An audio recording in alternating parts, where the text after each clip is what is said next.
What's good, YouTube? Back with another video.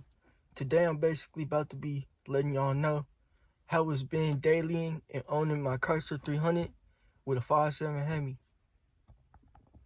Alright, so the number one thing with this is it's a fun car for sure. I mean, it ain't like you got a Hellcat or nothing, but to have a little 5.7, especially, this is my second car, being only 17. So having the 5.7, that ain't even that bad.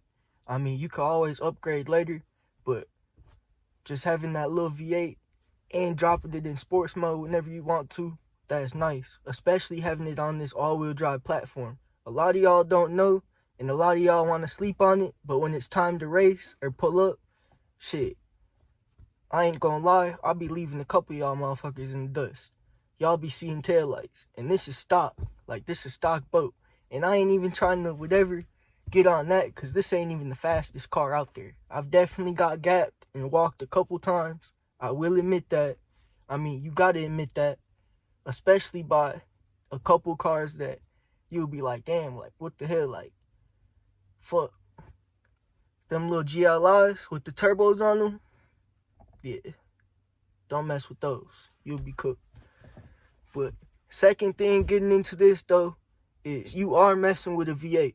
So obviously, me going from a Dodge Stratus 3-liter V6, shit, you gonna be having a lot of gas money going into this car. It ain't gonna be cheap, you feel me?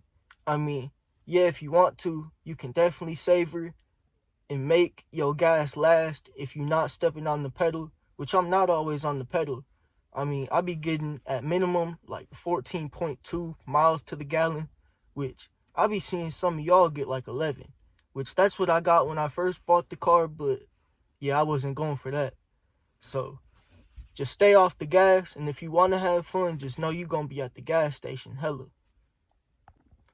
Now, the 5 months that I've had this car, shoot, I put about like 4 or 5K miles on it, maybe. But before y'all come at me talking about, oh, get that oil, mate, yeah, I have got that maintenance check. That was the number one thing that I made sure, because that's just something you don't want to take the risk with these cars. Some of y'all, like, when I was looking it up, some of y'all be letting y'all 5.7s go for like 10K miles. And I understand that's what the dealer recommends or the manufacturer, but hell no, if you're pushing it and you're putting strain on these engines, bro, definitely get it changed every 3 to 5K minimum. 5K even is pushing it. Like me, I've got my oil changed like, shoot, it was maybe like a month and a half ago, and I put a good like damn near 2K miles on it. I ain't even gonna lie. So you know, within that next 1K mile, it's gonna be getting that oil change again. Now, another thing that don't get talked about enough is me being as young as I am, getting this car, you definitely want to be responsible with it. Meaning, you don't want to get the car and just start beating on it right away and be like, oh, whatever, like what happens, happens. Because when something happens, it ain't going to be no cheap fix. And a lot of y'all talking about, oh, lifters, couple $100. Well, even if it's a couple $100, I mean, that's still a few $100s out your pocket that if you got to do it yourself, that's time out your hands. And if you can't do it yourself, you know how much a shop is going to cost you, bruh? Be for real. Because you can look into it right now. A shop is not cheap. And even if you got a good connect with a friend or something, they still probably not going to do it for a fairly cheap price. I mean, when we're talking about anything, opening up the engine or pulling that joint out, we're not going cheap here. That's just something to think about when you got this car. Is always be responsible with it and always think about what could happen. And I'm not saying drive it and baby it for the next person. I'm just saying always think of something like that in the back of your mind. Like, oh, how hard am I pushing it? If you're somebody that's constantly pushing it 24/7 all day long, definitely be worried about your maintenance. And definitely be looking and keeping up with your basic maintenance, so that basic stuff like your lifters or anything else like that don't happen. And just so y'all know too, these engines, along with a lot of other V8s, they like to burn up oil, especially when you are pushing them. So if you're a person that just lets that slide or don't check up on your oil every once in a while, you could be riding down with a quart less than you need. And at the end of the day, that's really bad. And it might not show probable and horrible effects right away, but let's say you go like 2 months, 3 months riding on that. That's something that's going to eventually lead to something not so good, especially if you're somebody that ain't sticking in town. You're pushing it constantly. You're on the highway. Just basic wear and tear. Like, your engine don't like that at all, especially these 5.7 Hemis. They're one of them engines that you gotta keep the maintenance up, because you will have lifter tick, you will have failures within the engine, and you will have just other basic bullcrap that you won't want to deal with. Alright, so instead of talking about all the bads and the cons about it, some of the pros that I do like about it is it rides smooth. I mean, yeah, it is a 300c.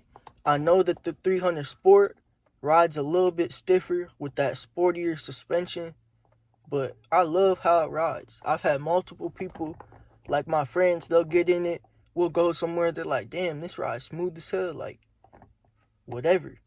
And that Dodge Stratus I had, yeah, it was low as hell to the ground. The suspension was shot on that joint. It was just not good. You can definitely tell the difference riding in that and this. Big upgrade, big difference. And I mean, shoot, even though I wouldn't consider this an economy car, when you hop on the highway, you do get decent gas mileage. I mean, I'll be sitting up there on a 2 hour, 1 hour long road trip. That's like 1 hour long. Let's say you're going at 80, 75.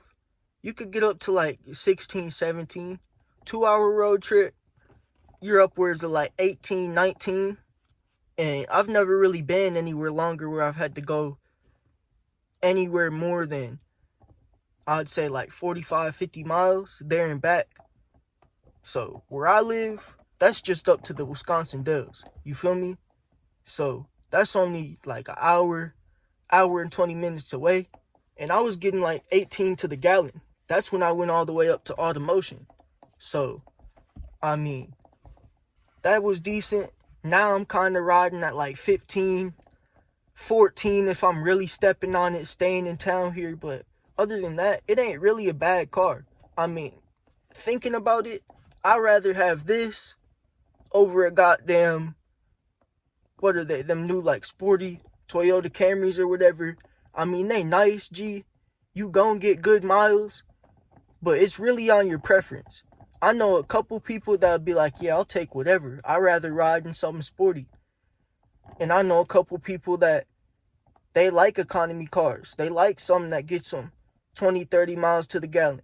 Shoot, my cousin rides around in that Kia, and he gets like, 70 miles to the gallon? I seen that, John. I'm like, damn. I wish I got that in the 5.7.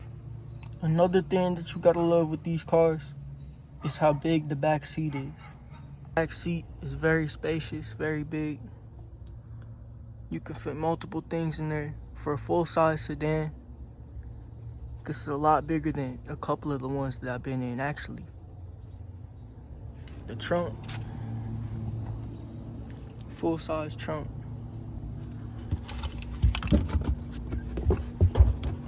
This is where we gonna hook the sub up to.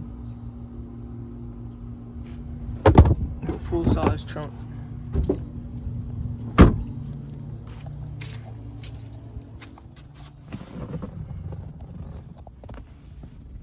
You got your 12 volt outlet, both sides climate controlled for the seats. Climate control up front.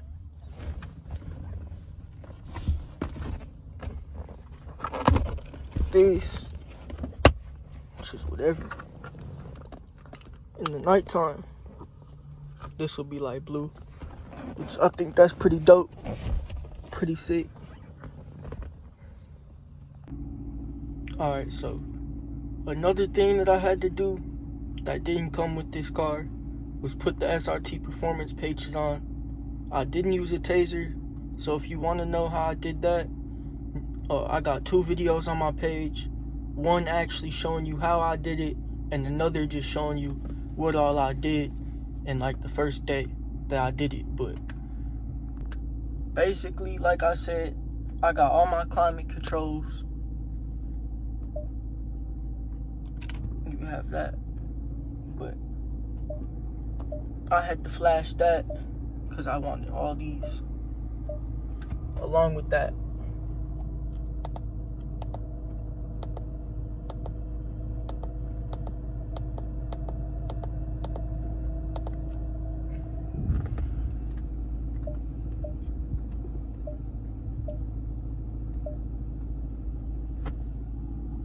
Heated and cool cup holders.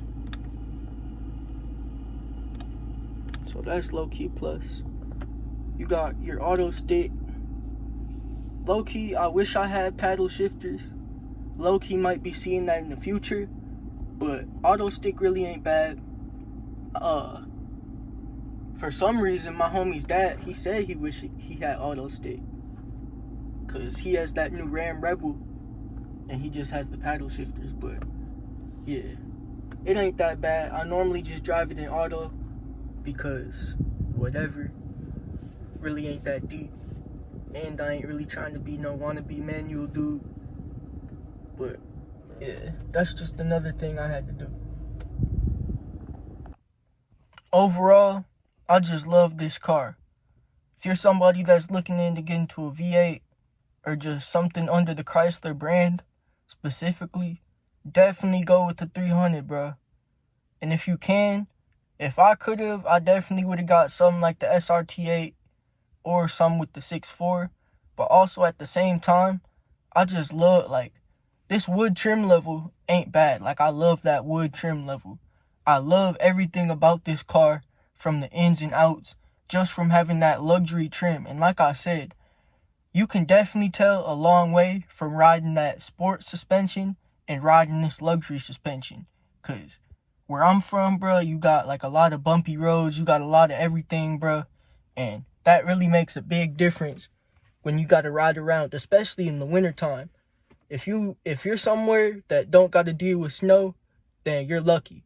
Because when snow gets rough around here, bro, and we got them big ass potholes building up, cause that ice and stuff on the road, you gonna want something that rides a little bit smoother, not no stiff ass fucking throw your spine into your head, bro, like straight up. So 100% recommend these cars.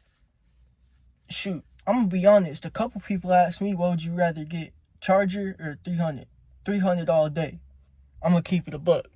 Same with maybe a Chally. Chally would be a hard decision over the 300, because I've always loved Challengers a little bit.